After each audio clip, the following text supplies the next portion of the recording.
Assalamualaikum warahmatullahi wabarakatuh. Bismillahirrahmanirrahim. Alhamdulillahilladzi nahmaduhu wa nasta'inuhu wa nastaghfiruh wa na'udzu billahi min shururi anfusina wa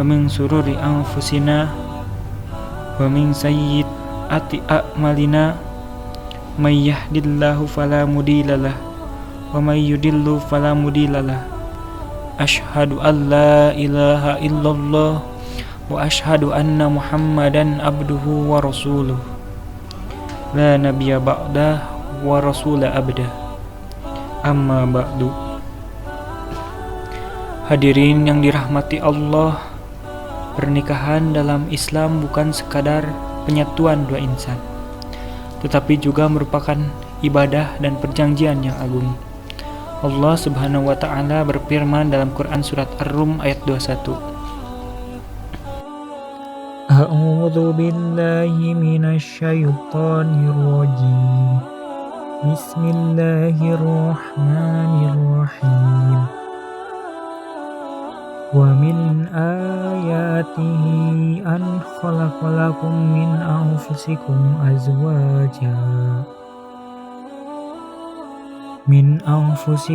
azwajan litaskunu ilaiha wa ja'ala bainakum mawaddatan wa rahmah.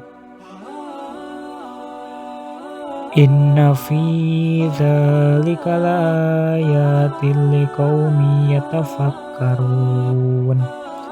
Shadaqallahul azim.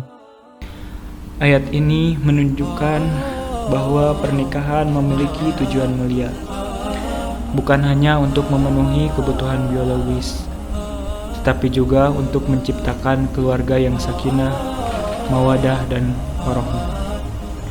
Dalam rumah tangga, suami dan istri dituntut untuk saling menghormati, saling menunaikan hak dan kewajiban, serta membangun kehidupan yang berlandaskan keimanan.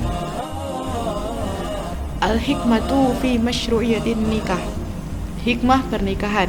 Yang pertama, menguatkan ibadah. Menikah merupakan bagian utuh dari ibadah, bahkan disebut sebagai separuh agama. Sebagaimana telah dikatakan dalam hadis riwayat Al-Baihaqi dalam Syu'abul Iman, apabila seorang hamba menikah, maka telah sempurna separuh agamanya. Maka takutlah kepada Allah Subhanahu wa taala untuk separuh sisanya.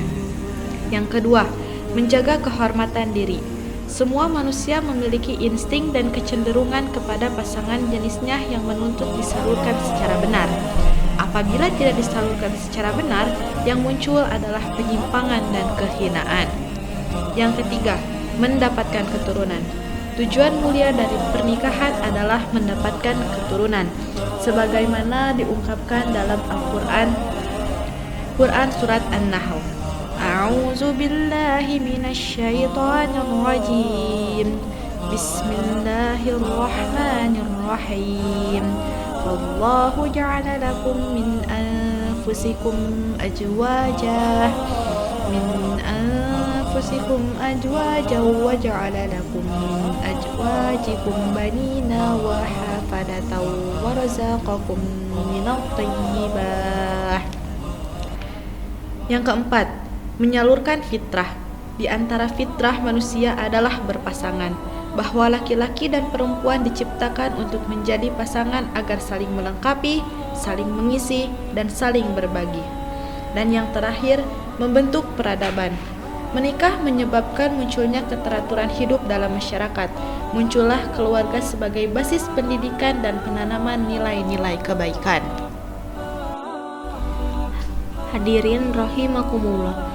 Pernikahan adalah ibadah seumur hidup dan ia harus sah di mata Allah. Pernikahan ini mutlak bergantung pada 5 hal pokok yang kita sebut dengan rukun nikah. Yang pertama, calon suami dan calon istri. Harus ada pasangan yang jelas dan halal atau bukan mahram. Yang kedua, wali nikah. Bagi calon istri, wajib diwakili oleh wali sah, biasanya ayah, dan Rasulullah juga bersabda, tidak ada nikah kecuali dengan wali. Ini adalah penjagaan Allah untuk kaum wanita. Yang ketiga, 2 orang saksi. wajib ada minimal 2 saksi laki-laki muslim yang adil untuk menyaksikan akad, dan ini adalah pengumuman dan penjaminan bagi pernikahan. Yang keempat, ijab, ucapan penyerahan dari pihak wali dengan kata saya nikahkan kamu. Yang kelima, qabul, ucapan penerimaan dari calon suami dengan kalimat saya terima nikahnya. Dalam Islam, segala harta adalah milik Allah Subhanahu wa Ta'ala. Manusia hanya sebagai pengelola sementara.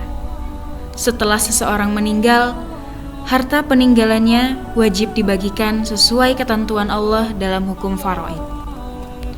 Terdapat beberapa prinsip kewarisan dalam Islam, yaitu yang pertama ada prinsip ijbari. Pembagian warisan terjadi karena ketetapan Allah, bukan kehendak manusia. Ahli waris tidak bisa menolak ataupun memilih, dan pelaksanaannya dilakukan setelah melunasi hutang serta menunaikan wasiat, maksimal 1/3 dari harta. Yang kedua, ada prinsip individual. Setiap ahli waris memiliki hak atas bagiannya secara pribadi, tanpa terikat dengan ahli waris lain. Berbeda dari sistem adat yang bersifat kolektif. Prinsip bilateral.